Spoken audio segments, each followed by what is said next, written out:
ತುಂಗಭದ್ರಾ ಅಣೆಕಟ್ಟಿನ ಬಗ್ಗೆ ಈ ಕೆಳಗಿನವುಗಳಲ್ಲಿ ಯಾವುದು ಸರಿಯಾಗಿದೆ ಅಂತ ಹೇಳ್ತಾ ಇದ್ದಾರೆ. ಇದನ್ನು ಪಂಪಸಾಗರ ಎಂದೂ ಕರೆಯುತ್ತಾರೆ. ಇದು ವಿಜಯನಗರ ಜಿಲ್ಲೆಯ ಹೊಸಪೇಟೆಯಲ್ಲಿ ನೀರಾವರಿಗೆ ಮಾತ್ರ ಇರುವ ಜಲಾಶಯವಾಗಿದೆ.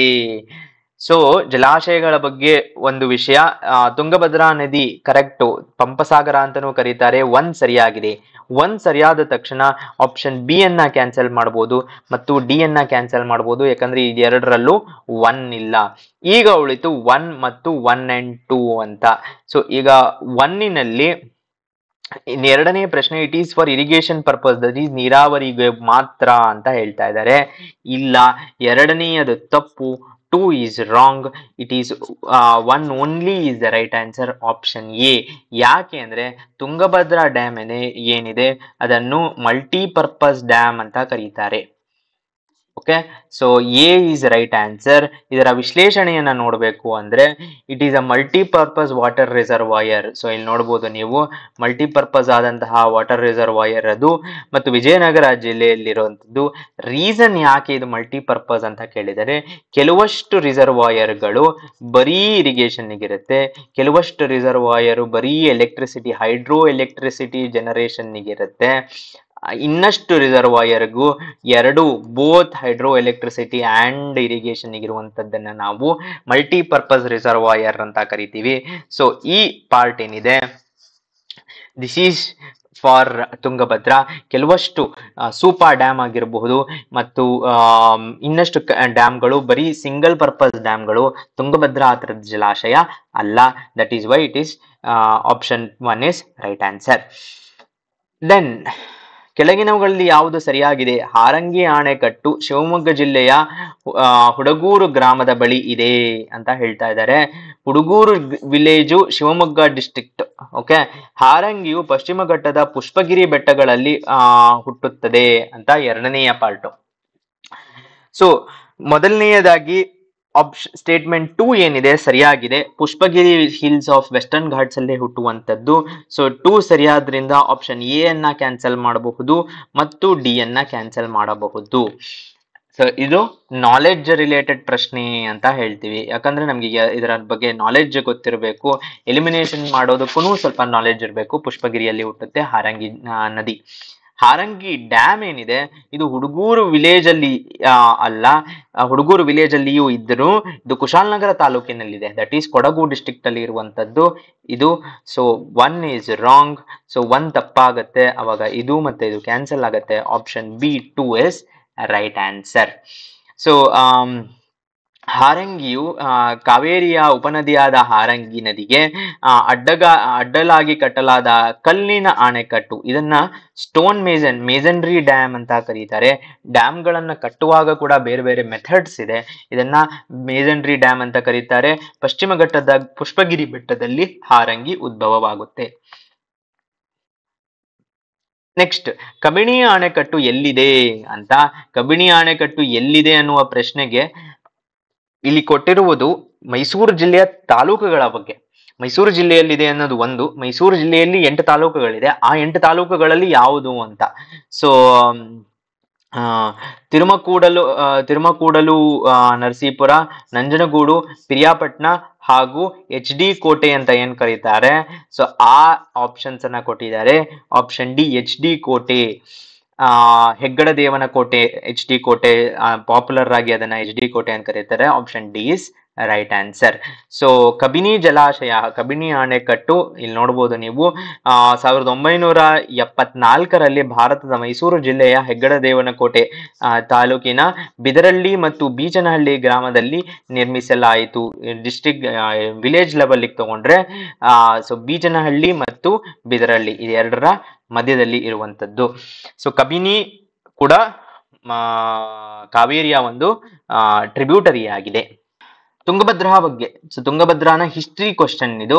ಸೊ ತುಂಗಭದ್ರಾವನ್ನ ಕಟ್ಟುವಾಗ ಈ ಕೆಳಗಿನ ಯಾವ ಯೋಜನೆಯೊಂದಿಗೆ ಕೈಗೆತ್ತಿಕೊಂಡಿದೆ ಅಂತ, ಅಂದ್ರೆ ಯಾರು ಇದನ್ನ undertaken by which of the following, ಯಾರು ಈ ತುಂಗಭದ್ರಾ ನದಿಯನ್ನ ಕಟ್ಟಬೇಕಾದ್ರೆ ಯಾವ 2 ರಾಜ್ಯಗಳು ಸೇರ್ಕೊಂಡಿದ್ರು? ಮಡ್ರಾಸ್ ಪ್ರೆಸಿಡೆನ್ಸಿ ಮತ್ತು ಹೈದರಾಬಾದ್ ಕಿಂಗ್ಡಮ್ಮು, ಮದ್ರಾಸ್ ಪ್ರೆಸಿಡೆನ್ಸಿ ಮತ್ತು ಗೋಲ್ಕೊಂಡ ಸುಲ್ತಾನರು, ಮತ್ತು ಮೈಸೂರು ಒಡೆಯರು ಮದ್ರಾಸ್ ಪ್ರೆಸಿಡೆನ್ಸಿ, ಮೈಸೂರು ಒಡೆಯರು ಮತ್ತು ಹೈದರಾಬಾದ್ ಸಾಮ್ರಾಜ್ಯ? ಬಹಳ ಗೊಂದಲವಾದ ಪ್ರಶ್ನೆ. ಯಾಕಂದ್ರೆ ಆ ಈ ಪಾರ್ಟ್ ಏನಿದೆ, ಕೆ ಆರ್ ಎಸ್ ನ ಹಿಸ್ಟ್ರಿನೂ ಇಂಪಾರ್ಟೆಂಟು, ತುಂಗಭದ್ರಾಯಿನ ಹಿಸ್ಟ್ರಿನೂ ಇಂಪಾರ್ಟೆಂಟ್ ಆಗತ್ತೆ. ಕೆ ಆರ್ ಎಸ್ ನ ಯಾರು ಇದು ಸ್ಟಾರ್ಟ್ ಮಾಡಿದ್ರು, ಅದರಲ್ಲಿ ಬೃಂದಾವನ್ ಗಾರ್ಡನ್ ಯಾರು ಸ್ಟಾರ್ಟ್ ಮಾಡಿದ್ರು ಅದು ಇಂಪಾರ್ಟೆಂಟ್ ಆಗತ್ತೆ. ತುಂಗಭದ್ರಾವನ್ನ ಕಟ್ಟಿರೋವರು ಅಂದ್ರೆ ಅದರ ಇನ್ಚಾರ್ಜ್ ಆಗಿದ್ದವರು ಮದ್ರಾಸ್ ಪ್ರೆಸಿಡೆನ್ಸಿ ಮತ್ತು ಹೈದರಾಬಾದ್ ಕಿಂಗ್ಡಮ್. ಸೊ ಇದು ಆಪ್ಷನ್ ಎ ಈಸ್ ಸರಿಯಾದ ಉತ್ತರ. ಯಾವಾಗ ಅಂತ ಕೇಳಿದ್ರೆ ಜಸ್ಟ್ ಆಫ್ಟರ್ ಇಂಡಿಪೆಂಡೆನ್ಸ್ 1949ರಲ್ಲಿ ಮದ್ರಾಸು ಮತ್ತು ಹೈದರಾಬಾದು. ಮೈಸೂರನ್ನ ಎಲಿಮಿನೇಟ್ ಮಾಡ್ಬೋದು, ಯಾಕಂದ್ರೆ ತುಂಗಭದ್ರಾ ಕಲ್ಯಾಣ ಕರ್ನಾಟಕದಲ್ಲಿ ಹರಿಯುವಂಥದ್ದು. ಸೊ ಇಲ್ಲಿ ಆಪ್ಷನ್ ಸಿ ಮತ್ತು ಡಿ ಅನ್ನ ಕ್ಯಾನ್ಸಲ್ ಮಾಡುವಂತಹ ಒಂದು ಚಾನ್ಸ್ ಇರುತ್ತೆ. ರೈಟ್. ಕೆ ಆರ್ ಎಸ್ ವಿಷಯಕ್ಕೆ ಬಂದಾಗ ಕೆ ಆರ್ ಎಸ್ ನಲ್ಲಿ ಬೇರೆ ಬೇರೆ ಆದಂತಹ ಪಾರ್ಟ್ಸ್ ಇದೆ, ಅದನ್ನು ನೀವು ಗಮನದಲ್ಲಿ ಇಟ್ಕೋಬೇಕು. ಫಾರ್ ಎಕ್ಸಾಂಪಲ್ ಬೃಂದಾವನನ್ನ ಕನ್ಸ್ಟ್ರಕ್ಷನ್ ಆಗಿ ನೋಡ್ಕೊಂಡವರು ಅಂದ್ರೆ ಚೀಫ್ ಇಂಜಿನಿಯರ್ ಅಂತ ಏನ್ ಹೇಳ್ತಾರೆ ಮಿರ್ಜಾ ಇಸ್ಮಾಯಿಲ್ ಅವರು, ಮತ್ತು ಕೆ ಆರ್ ಎಸ್ ಗೆ ವಿಶ್ವೇಶ್ವರಯ್ಯ ಅವರು. ಸೊ ಈ ಎಲ್ಲ ಪಾರ್ಟ್ಸ್ ಅನ್ನು ತಿಳ್ಕೋಬೇಕಾಗಿದೆ. ರೈಟ್. ಮುಂದಿನ ಪ್ರಶ್ನೆ, ಕಬಿನಿ ಡ್ಯಾಮಿನ ಬಗ್ಗೆ ಯಾವುದು ಸರಿ? ಅಲ್ಲಿ ಕಬಿನಿ ನದಿಯ ಬಗ್ಗೆ ಒಂದು ವಿಷಯವನ್ನ ತಿಳ್ಕೊಂಡ್ವಿ. ಕಬಿನಿಯ ಏನು ಆಣೆಕಟ್ಟಿನ ಬಗ್ಗೆ main purpose to provide only drinking water and irrigation and electricity ಅಂತ ಇದೆ. ಇಟ್ ಪ್ರೊವೈಡ್ಸ್, ಇದು ಮೇಲಿನ ಭದ್ರಾ ಯೋಜನೆ, ಅಪ್ಪರ್ ಭದ್ರಾ ಅಂದ್ರೆ ಭದ್ರಾ ಮೇಲ್ದಂಡೆ ಯೋಜನೆ ಅಂತ ಏನ್ ಹೇಳ್ತಾರೆ, ಯೋಜನೆಗೆ ನೀರನ್ನು ಒದಗಿಸುತ್ತದೆ. ಸೊ ಇವೆರಡರಲ್ಲಿ ಯಾವುದು ಸರಿ ಅಂತ ಕೇಳ್ತಾ ಇದ್ದಾರೆ. ಸರಿಯಾದಂತ ಉತ್ತರ ಒಂದು, only option 1 is right answer. ಇದು ಭದ್ರಾ ಅಲ್ಲ,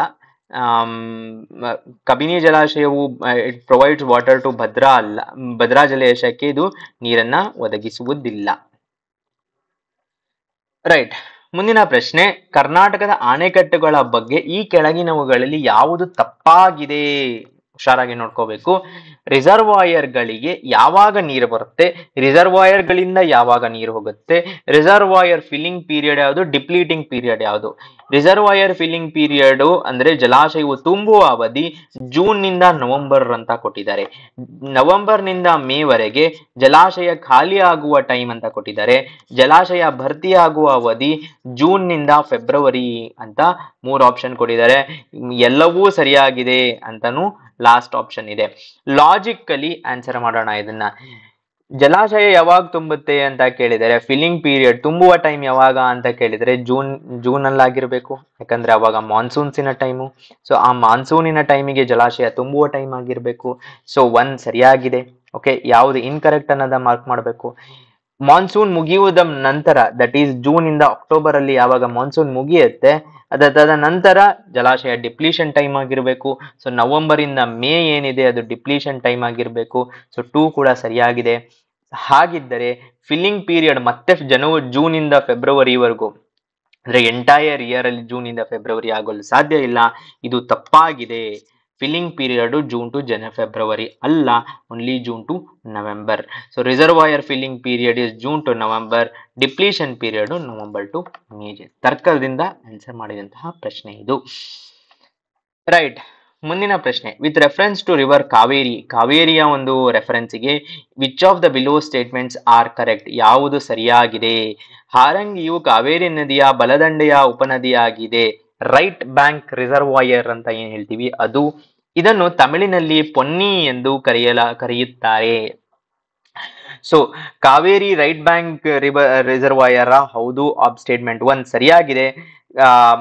ಸಾರಿ, Kaveri left bank reservoir, right bank reservoir ಅಲ್ಲ. ಸೊ ಸ್ಟೇಟ್ಮೆಂಟ್ 1 ತಪ್ಪಾಗಿದೆ. Statement 2 is right, it is Ponni in Tamil. Recent ಆಗಿ ನೀವು ಗಮನಿಸಿರ್ಬೋದು, ಪೊನ್ನಿಯನ್ ಸೆಲ್ವನ್ ಅಂತ ಒಂದು ಫಿಲಂ ರಿಲೀಸ್ ಆಗಿದೆ. ಸೊ ಆ ದೃಷ್ಟಿಕೋನದಿಂದ ಪೊನ್ನಿಯನ್ ಸೆಲ್ವನ್, ಸೊ ಈ ಪೊನ್ನಿಯಿನ್ ಸೆಲ್ವನ್ ನಲ್ಲಿ ರಾಜ ಪೊನ್ನಿ ನದಿಯಲ್ಲಿ ಬಿದ್ದು ಎದ್ದಿರೋದ್ರಿಂದ ಅವ್ರಿಗೆ ಪೊನ್ನಿಯಿನ್ ಸೆಲ್ವನ್ ಅಂತ ಕರೀತಾರೆ. ಹಾರಂಗಿಯು ರೈಟ್ ಬ್ಯಾಂಕ್ ರಿಸರ್ವಾಯರ್ ಅಲ್ಲ, ಲೆಫ್ಟ್ ಬ್ಯಾಂಕ್ ರಿಸರ್ವಾಯರ್.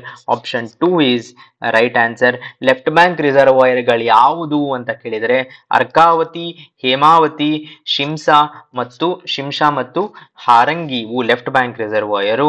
ಕಾವೇರಿಯು ಸ್ಟಾರ್ಟ್ ಉದ್ಭವ ಎಲ್ಲಾಗತ್ತೆ ಅಂತ ಕೇಳಿದರೆ ಬ್ರಹ್ಮಗಿರಿಯಲ್ಲಿ ಉದ್ಭವ ಆಗತ್ತೆ ಮತ್ತು ಇದು ಬೇ ಆಫ್ ಬೆಂಗಾಲ್ ಪಾಂಡಿಚೇರಿಯ ಥ್ರೂ ಸೇರುತ್ತೆ, ಎಲ್ಲಿಗೆ ಬಂಗಾಳ ಕೊಲ್ಲಿಗೆ ಖಾಲಿ ಆಗುತ್ತದೆ. ದಕ್ಷಿಣ ಭಾರತದಲ್ಲಿ ಕಾವೇರಿ ನದಿಯು ತಮಿಳಿನಲ್ಲಿ ಪೊನ್ನಿ ಎಂದು ಕರೆಯುತ್ತಾರೆ. ಸೊ ಇದನ್ನ ನೆನಪಿನಲ್ಲಿ ಇಟ್ಕೋಬೇಕು. ದೆನ್ ನವಿಲು ತೀರ್ಥ ಅಣೆಕಟ್ಟಿನ ಬಗ್ಗೆ ಕೆಳಗಿನವುಗಳಲ್ಲಿ ಯಾವುದು ಸರಿ? ಸೊ ನವಿಲು ತೀರ್ಥ ಅಣೆಕಟ್ಟು ಇದನ್ನು ರಾಯಚೂರು ಜಿಲ್ಲೆಯ ಮಾನ್ವಿ ಬಳಿ ನಿರ್ಮಿಸಲಾಗಿದೆ ಅಂತ ಹೇಳ್ತಾ ಇದ್ದಾರೆ. ಇದರ ಜಲಾಶಯವನ್ನು ರೇಣುಕಾಸಾಗರ ಎಂದು ಕರೆಯಲಾಗುತ್ತದೆ.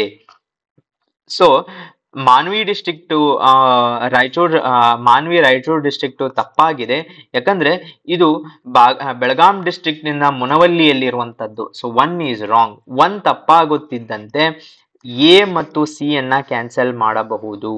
ಓಕೆ, ಸೊ ನವಿಲು ತೀರ್ಥ ಮಾನ್ವಿಯಲ್ಲಿರೋದಲ್ಲ, ಬೆಳಗಾಂನಲ್ಲಿರುವುದು, ಮುನವಲ್ಲಿಯಲ್ಲಿ ಇರುವಂತಹ ಒಂದು ಡ್ಯಾಮ್ ಅದು. ಸೆಕೆಂಡ್ ಪಾರ್ಟ್ ಬಂದು ಇದನ್ನ ರೇಣುಕಾಸಾಗರ ಅಂತ ಕರೀತಾರೆ. ಎಸ್, ನೆನಪಿನಲ್ಲಿಟ್ಕೊಳ್ಳಿ, ನವಿಲು ರೇಣುಕಾಸಾಗರ ಎರಡನ್ನು ಮ್ಯಾಚ್ ಮಾಡಬೇಕು. ಸೊ ಮತ್ತು ಇದರ ಮೇನ್ ಪರ್ಪಸ್ ಇರಿಗೇಷನ್ ಮತ್ತು ಡ್ರಿಂಕಿಂಗ್ ವಾಟರ್. ಸೊ ಆಗ್ಲೇ ಹೇಳ್ದಂಗೆ ಕೆಲವಷ್ಟು ಡ್ಯಾಮ್ಗಳು ಮಾತ್ರ ಮಲ್ಟಿಪರ್ಪಸ್ ಡ್ಯಾಮ್ ಆಗಿರುತ್ತೆ. ನವಿಲು ತೀರ್ಥ ಡ್ಯಾಮ್ ಏನಿದೆ ಇದು ಇರಿಗೇಷನ್ ಮತ್ತು ಡ್ರಿಂಕಿಂಗ್ ವಾಟರ್ಗೆ ರಿಲೇಟೆಡ್ ಆದಂತಹ ಡ್ಯಾಮ್ ಇದು. ರೈಟ್, ಮುಂದಿನ ಪ್ರಶ್ನೆ, ತುಂಗಭದ್ರಾ ಅಣೆಕಟ್ಟಿನ ಬಗ್ಗೆ ಈ ಕೆಳಗಿನವುಗಳಲ್ಲಿ ಯಾವುದು ತಪ್ಪಾಗಿದೆ? ನೆನಪಿನಲ್ಲಿಟ್ಕೊಳ್ಳಿ, ಇನ್ಕರೆಕ್ಟ್ ಅಂತ ಸ್ಟೇಟ್ಮೆಂಟ್ ಇದೆ. ಇದನ್ನು ಪಂಪಸಾಗರ ಅಂತಲೂ ಕರೆಯುತ್ತಾರೆ. ಎಸ್, ಇದನ್ನ ಪಂಪಸಾಗರ ಅಂತ ಕರೆಯುತ್ತಾರೆ. So 1 is correct.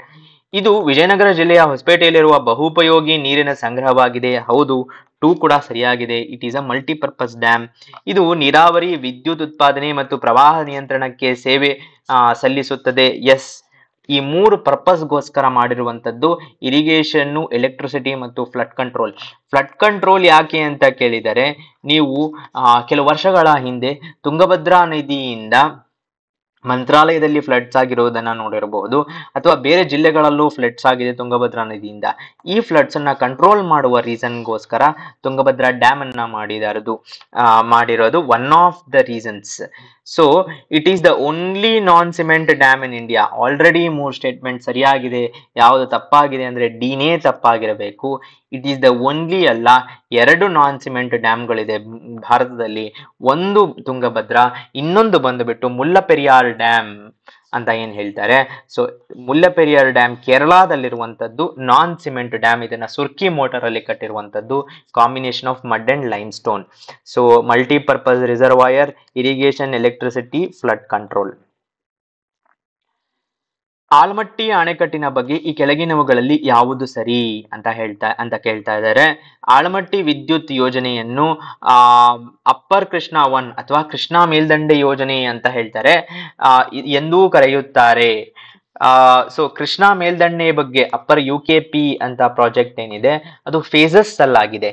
So face 1, face 2, ಈಗ ಸದ್ಯ UKP ಫೇಸ್ 3 ನಡೀತಾ ಇದೆ. ಓಕೆ, UKP ಫೇಸ್ 1 ನಲ್ಲಿಯೇ ಅಣೆಕಟ್ಟು, ಆಲಮಟ್ಟಿ ಅಣೆಕಟ್ಟಿರೋದು. ಸೊ 1 ಸರಿಯಾಗಿದೆ. ಓಕೆ, 1 ಸರಿಯಾಗಿದ್ದಂತೆಯೇ ನಮ್ಗೆ ಸ್ಟೇಟ್ಮೆಂಟ್ ಆಪ್ಷನ್ 2 ಮತ್ತು ಆಪ್ಷನ್ ಡಿ ಅನ್ನ ಕ್ಯಾನ್ಸಲ್ ಮಾಡಬಹುದು. ದೆನ್ ಕೃಷ್ಣಾ ರಿವರ್ ಎಂದು ಒಂದು ಕಾನ್ಫ್ಲಿಕ್ಟ್ ಆಗಿತ್ತು. ನೆನಪಿನಲ್ಲಿಟ್ಕೊಳ್ಳಿ, ಕಾವೇರಿಯ ಕಾನ್ಫ್ಲಿಕ್ಟ್ ಏನಿದೆ ಅದು ರೀಸೆಂಟ್ ಅಲ್ಲದೆ ಇದ್ದರೂ ಬಹಳ ವರ್ಷದಿಂದ ನಡೆಯುವಂತಹ ಕಾನ್ಫ್ಲಿಕ್ಟ್, ಆದ್ರೆ ಅದ್ರ ಕನ್ಕ್ಲೂಷನ್ಗೆ ಬಂದಿಲ್ಲ. ಸೊ ಕಾವೇರಿ ಕಾನ್ಫ್ಲಿಕ್ಟ್ ಏನು ಇವಾಗ ನಡೀತಾ ಇದೆ. ಇಷ್ಟಕ್ಕೆ ಮುಂಚೆ ಕೃಷ್ಣಾ ನದಿಯ ಒಂದು ಕಾನ್ಫ್ಲಿಕ್ಟ್ ಇತ್ತು. ಯಾವೆಲ್ಲ ರಾಜ್ಯಗಳು ಅಂದ್ರೆ ಮಹಾರಾಷ್ಟ್ರ, ಕರ್ನಾಟಕ, ಆಗಿನ ಆಂಧ್ರ ಪ್ರದೇಶ. ಈಗ ಅದು ಮಹಾರಾಷ್ಟ್ರ, ಕರ್ನಾಟಕ, ಆಂಧ್ರ ಪ್ರದೇಶ ಮತ್ತು ತೆಲಂಗಾಣವನ್ನು ಇನ್ಕ್ಲೂಡ್ ಆಗಿದೆ. ಸೊ ಈ ರಾಜ್ಯಗಳ ಮಧ್ಯೆ ವಾಟರ್ ಶೇರಿಂಗ್ ಹೇಗಾಗಬೇಕು ಅನ್ನುವ ಪಾರ್ಟಿನಲ್ಲಿ ಆ ಕಾನ್ಫ್ಲಿಕ್ಟ್ ಅನ್ನು ರಿಸಾಲ್ವ್ ಮಾಡಿರೋದು ಯಾರು ಅಂತ ಕೇಳಿದರೆ ಬ್ರಿಜೇಶ್ ಕುಮಾರ್ ಟ್ರಿಬ್ಯುನಲ್. ಇವರು ಡ್ಯಾಮಿನ ಹೈಟ್ ಆಥರೈಸ್ ಮಾಡಿದರು. ಆಲಮಟ್ಟಿ ಡ್ಯಾಮಿನ ಹೈಟ್ ಎಷ್ಟಿರಬೇಕು ಅಂತ ಕೃಷ್ಣಾ ನದಿಯ ಕಾನ್ಫ್ಲಿಕ್ಟ್ ಅನ್ನ ರಿಸಾಲ್ವ್ ಮಾಡಿರೋದು ಅಂತ ಆಪ್ಷನ್ ಇದೆ. ಎಸ್, ಇದು ಸರಿಯಾಗಿದೆ. Statement 2 is correct. Option C 1 and 2 is right answer. So Almatti dam UKP-1 ಅಂತ ಕರೀತಾರೆ.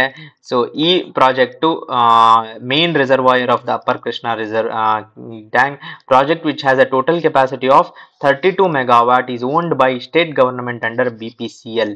ಇನ್ನೊಂದು ವಿಷಯ, ಕೆಲವಷ್ಟು ಡ್ಯಾಮ್ಗಳನ್ನ ಪ್ರೈವೇಟ್ ಡ್ಯಾಮ್ಗಳಾಗಿ ನೋಡ್ತೀವಿ, ಕೆಲವಷ್ಟು ಡ್ಯಾಮ್ಗಳನ್ನ ನಾವು ಗವರ್ನಮೆಂಟ್ ಕಂಟ್ರೋಲ್ ಅಂದ್ರೆ ಏನು ಹೈಡ್ರೋ ಎಲೆಕ್ಟ್ರಿಸಿಟಿ ಜನರೇಟ್ ಆಗಿರುತ್ತಲ್ಲ ಅದರಲ್ಲಿ ಆ ಪಾರ್ಟು ಗವರ್ನಮೆಂಟ್ಗೆ ಜನರೇಟ್ ಮಾಡುತ್ತಾ ಅಥವಾ ಪ್ರೈವೇಟ್ ಸೆಕ್ಟರ್ ಜನರೇಟ್ ಮಾಡುತ್ತಾ ಅಂತ. ಆಲಮಟ್ಟಿ ಡ್ಯಾಮ್ ಯಾವ ಡಿಸ್ಟ್ರಿಕ್ಟ್ಸ್ ಅಲ್ಲಿ ಬರುತ್ತೆ ಅಂತ ಕೇಳಿದ್ರೆ ಬಿಜಾಪುರ ಮತ್ತು ಬಾಗಲಕೋಟೆ ಜಿಲ್ಲೆಯಲ್ಲಿ ಬರುತ್ತೆ. ಸೊ ಇದು ಒಂದು ಫ್ಯಾಕ್ಚುಯಲ್ ಇನ್ಫಾರ್ಮೇಶನ್ ನಾವು ನೆನಪಿನಲ್ಲಿ ಇಟ್ಕೋಬೇಕು. ದೆನ್ ಲಿಂಗನಮಕ್ಕಿ ಡ್ಯಾಮ್ ಬಗ್ಗೆ ಪ್ರಶ್ನೆ ಇದೆ. ಲಿಂಗನಮಕ್ಕಿ ಅಣೆಕಟ್ಟಿನ ಬಗ್ಗೆ ಈ ಕೆಳಗಿನವುಗಳಲ್ಲಿ ಯಾವುದು ಸರಿಯಾಗಿದೆ ಅಂತ. ಅಣೆಕಟ್ಟು ಜೋಗ ಜಲಪಾತದಿಂದ ಸುಮಾರು 6 ಕಿಲೋಮೀಟರ್ ದೂರದಲ್ಲಿದೆ. ಹೌದು, ಲಿಂಗನಮಕ್ಕಿ ಅಣೆಕಟ್ಟು ಜೋಗ ಜಲಪಾತದ ಹತ್ತಿರದಲ್ಲಿದೆ. ಇದು ಮಳೆಯಿಂದ ಮತ್ತು ಚಕ್ರ ಮತ್ತು ಸಾವಹಕ್ಲು ಜಲಾಶಯಗಳಿಂದ ನೀರನ್ನು ಪಡೆಯುತ್ತದೆ. ಎರಡೂ ಸರಿಯಾಗಿದೆ. Both statements are correct. 1 and 2 ಸರಿಯಾದಂತಹ ಸ್ಟೇಟ್ಮೆಂಟ್ಸ್. ಇದು it receives water from rainfall and Chakra and Savahaklu reservoir connected via canal and Sharavati river ನಲ್ಲಿ ಇರುವಂತದ್ದು. ಸೊ ಶರಾವತಿ 554 ಮೀಟರ್ ಹೈ ಇರುವಂತಹ ಡ್ಯಾಮು ಯಾವುದು? ಲಿಂಗನಮಕ್ಕಿ ಡ್ಯಾಮು, ಜೋಗ್ ಫಾಲ್ಸಿನ 6 ಕಿಲೋಮೀಟರ್ ದೂರದಲ್ಲಿರುವಂಥದ್ದು. ರೇಣುಕಾಸಾಗರ ಅಣೆಕಟ್ಟಿನ ಬಗ್ಗೆ ಈ ಕೆಳಗಿನವುಗಳಲ್ಲಿ ಯಾವುದು ತಪ್ಪಾಗಿದೆ ಅಂತ ಕೇಳ್ತಾ ಇದ್ದಾರೆ. ಸೊ ರೇಣುಕಾಸಾಗರ ಅಂತ ಆಲ್ರೆಡಿ ನೋಡಿದ್ವಿ. ಯಾವುದನ್ನ ಕರೀತಾರೆ? ಇದನ್ನು ಮಲಪ್ರಭಾ ಜಲಾಶಯ ಎಂದರೂ ಕರೆಯುತ್ತಾರೆ, ಇದನ್ನು ನವಿಲು ತೀರದ ಜಲಾಶಯ ಎಂದರೂ ಕರೆಯುತ್ತಾರೆ. ಸೊ ಎರಡೂ ಇದೆ, ಎರಡರಲ್ಲಿ ಯಾವುದೋ ಒಂದು ತಪ್ಪಿರಬೇಕು ಅಂತ ಅನ್ಕೊಂತೀವಿ. ಇಲ್ಲ, ಇನ್ಫ್ಯಾಕ್ಟ್ ರೇಣುಕಾಸಾಗರ ಡ್ಯಾಮ್ ಅನ್ನ ಮಲಪ್ರಭಾ ರಿಸರ್ವಾಯರ್ ಅಂತಾನೂ ಕರೀತಾರೆ, ನವಿಲು ತೀರ್ಥ ರಿಸರ್ವಾಯರ್ ಅಂತಾನೂ ಕರೀತಾರೆ. Impounding reservoir constructed across Malaprabha river. ಹೌದು, impounding reservoir is situated in Bagalkot district. So ಇಲ್ಲ, ಇದು ಬೆಳಗಾಂ ಡಿಸ್ಟ್ರಿಕ್ಟ್ ಅಲ್ಲಿ ಸಿಚುವೇಟ್ ಆಗಿರುವಂತದ್ದು.